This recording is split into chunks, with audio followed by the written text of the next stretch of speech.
Hi, I'm Robin from CookingMexicanRecipes.com. Now today I'm going to show you how to make refried beans. Now this recipe is very simple. It has 4 ingredients and we're going to use 1 pot. And the flavor is going to be way better than anything you can buy in a can.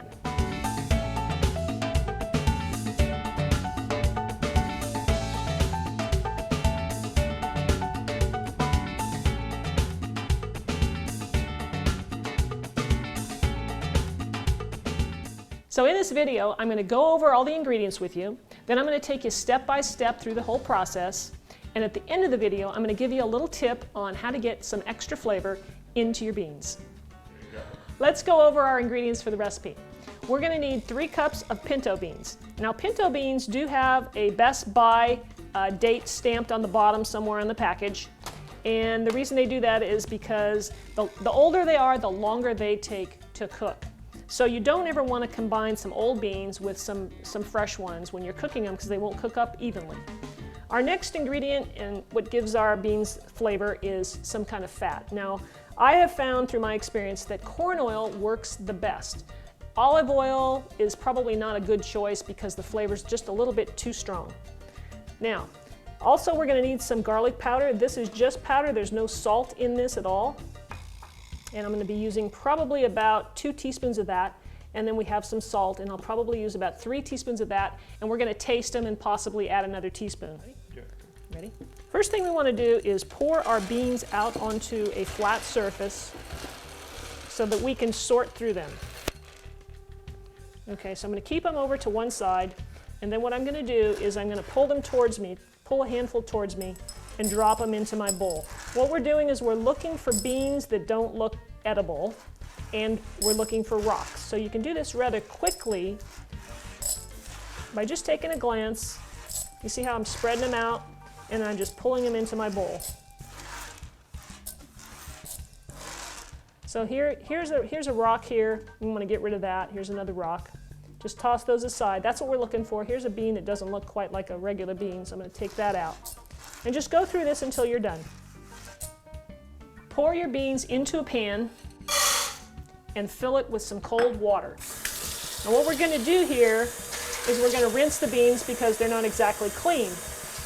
And we're going to swirl them around, and if you notice any beans that are floating, just take those out because they're not behaving like the other beans, so we're going to take those out of there. All right. Rinse them out a little bit. See if we got any floaters. There's one here. We'll take them out. Not too many this time. Okay. And we're going to drain this out. Let's see. And then we're going to refill this with some more water, and we're going to put it on the stove. Now you want to fill your water up because it's going to boil for like 2 hours, so we're going to fill it up probably more than double the beans. So I'm going to fill that pot up probably 2/3 of the way. Place your beans on the stove. I'm going to put a lid on it. That will help it reach a boil a lot quicker. And we're going to put it on high. Now again, we're going to once it gets to high and it starts bubbling, I'm going to take the lid off. But we're going to get it up and we're going to we're going to boil it for about 2 hours. So we'll come back then. All right, I've got the beans up to a full boil, as you can see here, and I'm going to turn the heat down because I don't want them to boil too hard as they're cooking for 2 hours. So I'll just stir it once. What we want to make sure is we keep the water level up. With a boil like this, the water can pretty much evaporate out of it, so you want to make sure you just add more water as you go. Don't worry about adding too much water because that's going to cook out. So let's keep the level up to about where it's at, just keep the volume up, and we'll just continue to monitor it and let this go for 2 hours, and then we'll add all of our spices. Our beans have been cooking now for 2 hours. I want you to have a look and see on how they look. This is kind of important here. Now you can see that the liquid is turned to dark brown, which is what we want, and they might look a little bit soupy to you, but this is fine. This is still going to cook down and thicken up, so don't worry about that. Now at this point, you can see the beans have also turned a darker brown. And now I'm going to add some salt, and this is where we're going to taste it to make sure that we get the right amount of salt. Now I'm going to go ahead and add 3 teaspoons of salt.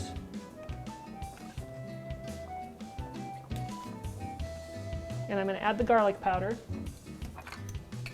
And that will be a couple of teaspoons. And we're going to just sprinkle it lightly. Want to keep those beans nice, simmering just like they're doing. And I want to spread this around so it doesn't clump up. Add 1 more of those. Whoops. Get that in there. And then I'm going to stir it with my spoon.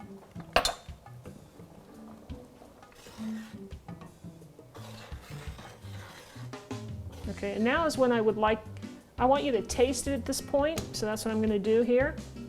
And be sure not to burn yourself, let this cool off. Blow on it, do whatever it takes.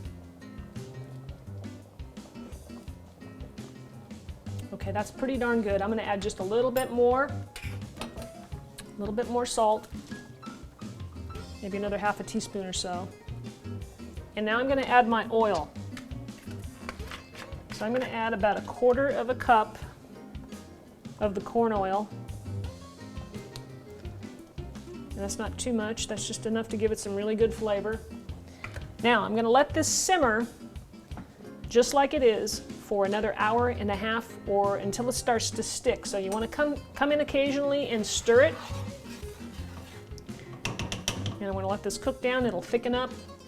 And then when we're ready to mash them, we'll turn off the heat and then we'll mash them. So we'll be back in a little bit. My beans have been simmering now for about 1 hour and 10 minutes. And I want you to have a look at the simmer that's going on. I want to talk about this again and have you look and see what's going on. See, we want it to simmer like that, a low bubble, but we don't want it to burn. Now these beans are starting to want to stick. So I'm going to go ahead and mash them. I think they're done. Notice the dark color. That's what we want. These are going to be very, very good. So when we go to mash them, I'm going to turn the heat off first. And then we will just mash them until you don't really see any whole beans, or you can mash them as much as you want to have them mashed. So that's how you make refried beans. Now I do want to mention that let's say you store these for the next day, they're going to get thick on you, and there's no problem with thinning them down a little bit with some water. So you can add a little bit of water, stir it up, heat them up, and they're good to go, and they'll be just like new. I mentioned earlier in the video that I was going to give you a little flavor tip at the end of the video, so I'm going to give that to you now. What I want you to do is to go to my video to how to make corn tortilla chips and cinnamon chips. So go to that video, make yourself some chips, and follow along, save the oil like the video says, and use that oil in these beans. That's a little thing to do, but it's going to take the flavor level of your beans up a notch. All right, I'm going to taste my beans and see how they are.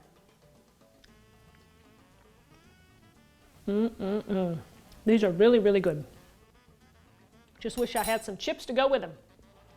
All right, well, thanks for stopping by my kitchen today and spending some time with me. If you enjoyed the video, be sure and click the like button and subscribe to my channel so you don't miss any of my new videos coming out. And as my father used to say, remember now, it's gotta be hot to be good. Thanks for watching. We'll see you next time. Hi everyone, I'm Rockin' Robin from CookingMexicanRecipes.com, and today I'm going to show you how to make some corn tortilla chips. I'm also going to show you, remember, it's gotta be hot to be good. Dang it! I'm not ready. You're all ready, go. I'm like, what?